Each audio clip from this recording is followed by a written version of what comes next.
Bonjour à tous, je vous fais un petit coucou depuis la maison à Servoz où j'ai la chance et le bonheur dans ces circonstances dramatiques d'être confinée avec mes deux enfants et l'amoureux de ma fille, donc dans des circonstances plutôt extrêmement généreuses et dans un cadre absolument idyllique, à tel point que, comme peut-être beaucoup d'entre vous, on ne peut pas imaginer ce qui est en train de nous tomber sur la tête, comme, on va dire, la réalisation d'une grande psychose collective qui tout à coup prend forme et réalité. Donc avant ce tirage, j'ai juste une pensée évidemment pour tous les gens qui sont exposés, s'exposent et donnent de leur temps. Et j'ai imaginé de mon côté que je pouvais éventuellement donner de mon temps en vous donnant un exemple de tirage chaque jour, c'est-à-dire chaque jour essayer d'imaginer ce que nous sommes chacun dans le monde, quelles peurs sont agitées et comment nous pouvons réagir à ce qui se passe dans le monde et aux peurs collectives avec notre foi personnelle. Alors pour cela et pour cette raison, j'ai choisi d'utiliser le jeu du volcan intérieur.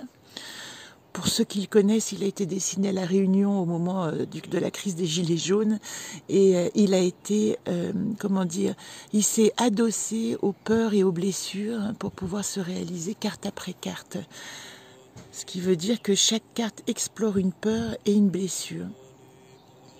Donc, j'ai décidé pour ces tirages assez brefs, en attendant celui de la prochaine lune, de tirer 2 cartes. Alors il se trouve que je me suis trouvée en posant le jeu devant le blackout, c'est pas inintéressant, hein, puisque c'était la carte blanche qui soulevait exactement toutes les peurs, toutes ces peurs qui ont été agitées pendant la fermeture de l'île à La Réunion. Et c'est vrai que ça ressemble énormément à ce qui se passe aujourd'hui dans des circonstances différentes, mais pourtant semblables, que nous devons nous éloigner les uns les autres, nous tenir à distance, que la peur collective fait que les magasins sont vidés, etc. C'est pour ça que pour ce premier tirage, au lieu de tirer une carte, je vais simplement vous lire cette carte qui s'appelle normalement la carte blanche, et que l'on peut dessiner selon ses envies dans le jeu. Pour moi, ça a été la carte du blackout, puisque ça a été un jour où tout a explosé dans les moments de confinement et de conflit. Et je trouve que ça résume assez bien. Donc ma carte blanche dit « Chaque nouveau chemin est une vie nouvelle ». C'est-à-dire qu'elle nous rappelle à chaque fois qu'au moment où arrive quelque chose, positif ou négatif, c'est à nous d'en tirer l'essence et d'en faire une expérience qui nous grandit, ou de renoncer à la croissance. Cette carte, elle explore la peur de l'inconnu, la peur d'être dépassé par les événements, les blessures d'abandon et de rejet. Ce qu'elle traduit et ce que vous pouvez explorer à travers elle dans cette circonstance, c'est que évidemment que nous avons peur de l'inconnu et d'être dépassés par les événements aujourd'hui, puisque nous ignorons quel est ce monstre gigantesque qui engloutit la planète et distille son poison. Mais la blessure d'abandon et de rejet, elle signifie aussi d'essayer de comprendre dans les moments de grande panique qui est à mes côtés, qui me soutient, à qui je fais peur ou qui me fait peur, et comment je me positionne par rapport à ces peurs.